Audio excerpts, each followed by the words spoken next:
여러분 안녕하세요. 후수파파입니다. 오늘은 면접에 대한 얘기를 해보려고 해요. 우리 중개사무실 대표님들 입장에서 구인 광고를 내고 면접 보는 과정을 말씀드릴 건데, 면접에는 FM 방법이 정해져 있는 게 아니니까 그냥 저 사람은 저런 곳에 구인 광고를 내서 저런 방식으로 직원 채용을 하는구나, 이 정도 참고용으로만 봐주시기 바랍니다. 직원 채용을 많이 해보신 분들은 상세하게 보실 필요가 없을 것 같고요. 개업을 처음 하시면서 처음으로 직원 채용을 하는 분들이 약간의 길잡이 정도로만 생각하시면 될 것 같네요.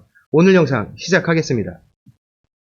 우선 구인 광고 매체를 먼저 보겠습니다. 많이 사용하는 매체만 추려보면 잡코리아, 인크루트, 사람인이 있고요. 한국공인중개사협회 구인 구직란이 있습니다. 그리고 다음이나 네이버에 보시면 카페들이 있어요. 제 몇 기 공인중개사 모임 또는 공인중개사 공부하는 카페들 있죠. 거기에도 대부분 구인 구직란이 있습니다. 그 외에 지인이나 친인척을 통해서 소개받는 경우도 좀 있고요. 오랫동안 다양한 경로로 직원 채용을 해봤었는데, 저희는 잡코리아와 사람인을 통해서 채용하는 직원이 90% 정도 되고요. 나머지 10% 정도는 협회 구인란을 통해서 채용돼요. 인크루트는 이상하게 저희하고 잘 안 맞고 포털 카페도 효과를 거의 못 봤어요. 장단점을 좀 말씀드리면, 잡코리아나 인크루트, 사람인 같은 경우는 구인 광고 문구를 잘 내고 키워드 선정을 잘 하면 이력서가 많이 들어오는데, 보통 키워드를 부동산이나 공인중개사에 한정하지 않고 영업 전반에 관련된 키워드를 다 동원하실 거예요. 즉, 부동산 중개업으로 진로를 결정한 사람의 이력서도 들어오지만, 그렇지 않은 사람, 중개업에 전혀 관심이 없었던 사람의 이력서도 많이 들어온다는 거예요. 그 중에서도 특히 잡코리아 같은 경우는 알바몬하고 연결이 돼 있어요. 잡코리아 구인 광고 효과가 좋긴 한데, 여기에 광고를 내시면 두세 달 단기 알바를 찾는 문의도 많이 오니까 참고하시기 바랍니다. 공인중개사 협회 구인란은 애초부터 중개업으로 진로를 결정하거나 현재 중개업을 하고 있는 사람들이 봐요. 처음부터 소속 공인중개사나 중개보조원을 하려고 마음먹은 사람들을 맞이할 수 있는데, 잡코리아나 사람인보다는 문의가 좀 적게 오는 편입니다. 이건 케이스별로 다르고 시기마다 좀 차이점도 있어요. 협회 구인란이 가장 빛을 발하는 건 11월에서 12월이에요. 시험이 끝난 뒤부터 한두 달간은 여길 보면서 구직하는 사람들이 폭발적으로 늘어나는 시기입니다.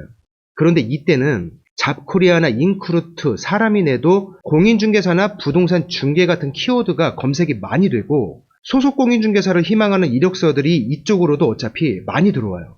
조금 있으면 시험 끝나니까 직원 채용 계획이 있는 분들은 참고하시기 바랍니다. 이 매체들 중에서 1번은 무료 광고와 유료 광고가 있어요. 제가 둘 다 많이 써봤는데, 유료 광고 단가가 상당히 비싼데 반해서 제 경험상 직원 채용이 특별히 잘 되지는 않아요. 기획부동산처럼 직원들을 몇십 명씩 뽑는 게 아니니까 그냥 무료 광고를 추천드리고 그것만으로도 충분합니다. 광고 등록은 하루에 2번 하시는 게 좋아요. 직방이나 다방, 네모에 광고하실 때 광고 포맷을 미리 만들어 놓고 활용하실 거예요. 그것처럼 구인 광고도 미리 포맷을 만들어 놓고 기존 광고를 내리면서 새 광고를 복사해서 붙여넣기 하시면 좀 편하게 하실 수 있어요. 광고 등록 시간은 오전 10시 반과 오후 6시 반을 추천드리는데, 일반 회사에서 구인 담당자들이 오전 회의 마치고 10시 정도에 구인 광고를 많이 내기 때문에 너무 빨리 내시면 다른 일반 회사들 광고에 바로 묻혀버립니다. 그리고 10시 전에 구인 광고 보는 사람들도 별로 없으니까 되도록 10시 넘어서 등록하세요. 마찬가지로 오후 5시경에 구인 광고를 내시면 다른 일반 회사들 구인 광고에 묻혀버릴 수 있으니까 일반 회사 퇴근 시간 후인 저녁 6시 반경에 구인 광고를 내시면 다음날 오전까지는 비교적 상위에 노출돼 있을 거예요. 그리고 이력서는 사실 밤에 많이 들어옵니다. 이력서가 들어오면 검토해보시고 전화 연락을 해야 하는데, 전화해야 하는 1순위는 이력서의 직군란 또는 자기소개서에 부동산이나 공인중개사가 들어있고 자기소개가 잘 되어 있는 이력서예요. 그게 아니더라도 기타 영업 관련 구직자 중에서 자기소개가 좀 성실하게 되어 있는 사람은 눈여겨보도록 하시고요. 저 같은 경우는 이력서 확인할 때 출신이나 학벌, 경력은 전혀 보지 않아요. 사진에서 1차로 걸은 다음에 자기소개서를 좀 보는데, 잘생긴 사람을 뽑으라는 얘기가 아니에요. 잘생긴 거하고 일 잘하는 거하고는 상관없어요. 다만 요새는 사진관이 아니라 대부분 셀카로 찍어서 올리는 추세인데, 너무 오래되고 낡아 보이는 사진이나 포샵 티가 너무 과도하게 나는 사진, 적당히가 아니라 한눈에 봐도 너무 과하게 포샵된 사진들이 있어요. 또는 번쩍거리는 뒷배경에서 너무 폼을 잡고 찍은 전신사진이나 특히 와인잔 같은 거 들고 있는 인스타용 사진, 저는 이런 사진들은 무조건 걸러냅니다. 차라리 사진이 없으면 자기소개서 보고 전화라도 한번 해보는데 이런 종류의 사진들은 무조건 피하는 이유가 이력서에 이런 사진 올리는 사람들을 좀 보면 일을 잘하는 데 집중하는 경우보다는 잘하는 것처럼 보이는데 신경을 집중하는 경우가 많아요. 실속보다는 보이는 모습에 너무 집중하는 사람들. 이 사람들이 똑똑하면 주변 동료들을 좀 흔들어 놓고 멍청하면 주변 동료들을 좀 지치게 만들어요. 저만의 경험이기 때문에 틀렸다고 하시면 할 말은 없는데 뭐 제 경험을 말씀드리는 거고 판단은 여러분이 하시면 됩니다.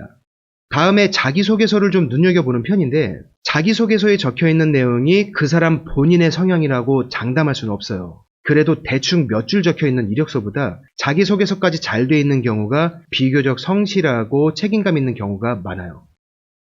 다음은 면접인데 제가 두 가지를 말씀드릴게요. 시중에 보면 면접에 관련된 서적들이 많아요. 그런 책들을 보시는 것도 좋은데 문제는 그런 면접 방식을 우리 사무실에 적용시킬 수가 있느냐는 거예요. 대부분의 중개사무실은 직원 한두 명에서 3, 4명을 넘지 못합니다. 대기업이나 중소기업이 아니라는 거예요. 면접 기법에 대해서 얘기하는 책들은 우리 중개현실하고 안 맞는 경우가 많아요. 두 번째는 이미 검증된 인재를 뽑겠다는 생각은 버리시는 게 좋습니다. 솔직히 말씀드려서 우리 업계에서 직원을 채용할 때 인재를 검증한다는 것도 좀 이상하고 진짜로 검증된 인재는 이미 대기업이나 관공서에 가 있습니다. 검증된 인재를 뽑는 게 아니라 모나지 않고 성실할 것 같은 사람을 뽑아서 잘 가르치는 것이 중요해요. 구직자에게 질문을 계속 이어가는 것보다는 적당한 질문과 함께 사무실의 장점을 어필하시는 게 좋은데 심한 과장은 안 하시는 것이 좋습니다. 특히 수입에 대해서. 한 달에 1,000만 원씩 쉽게 버는 것처럼 얘기하는 대표님들도 좀 계시는데 요즘 구직자들은 그런 얘기에 쉽게 혹하지 않을 뿐더러 쉽게 혹하는 사람들을 뽑아봤자 다 거기서 거깁니다.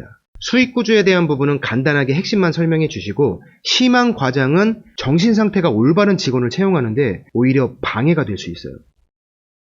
직원을 채용하는 과정에서 정말 중요한 건 일을 최고로 잘할 것 같은 인재를 뽑는 것이 아니라 크게 모나 보이거나 좀 이상해 보이는 사람들을 1차로 걸러내고 평범하고 좀 안정적으로 보이는 사람들로 면접을 진행하시면 되는데 면접 볼 때 사무실이 갑이란 생각을 가지시면 절대로 안 돼요. 말씀드렸다시피 대기업 면접하고는 틀립니다. 우리 업계에서는 면접 보기 전부터 내 사무실에 들어오고 싶어서 안다라는 구직자는 없어요. 중개업소는 정말 많고 항상 직원 채용을 하기 때문에 보통 구직자가 3, 4군데 정도 면접을 볼 텐데 대표 입장에서 그 구직자가 마음에 든다면 그 구직자가 결국 우리 사무실을 선택하게 만드는 것, 이게 핵심입니다. 대부분의 구직자들이 사무실을 선택하는 기준은 여기 적혀있는 3가지예요. 처음 시작하는 사람 대부분은 뭔지 잘 모르지만 면접 후에 좀 믿음이 가는 곳이나 여기서는 일을 체계적으로 잘 배울 수 있을 것 같다거나 손님이 많고 바빠 보이는 사무실, 주로 이런 사무실을 선택합니다. 엄청난 돈을 벌 수 있을 것 같은 곳을 선택하는 게 아니에요. 이 부분을 참고해서 면접 시의 멘트나 분위기를 잘 이끄시면 구인이 좀 더 쉬워질 거라고 생각합니다. 자, 오늘은 중개사무실의 대표 입장에서 직원을 채용할 때 사용하는 광고 매체들에 대해 간단히 알아보고 면접 진행 과정을 한번 되짚어 봤습니다. 직원을 채용하는 과정이나 방법은 왕도가 있는 게 아니니까 오늘 제가 알려드린 내용은 참고 정도로만 하시면 좋겠네요.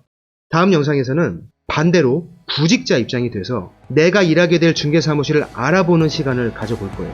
다음 영상에서 또 뵙겠습니다. 고맙습니다.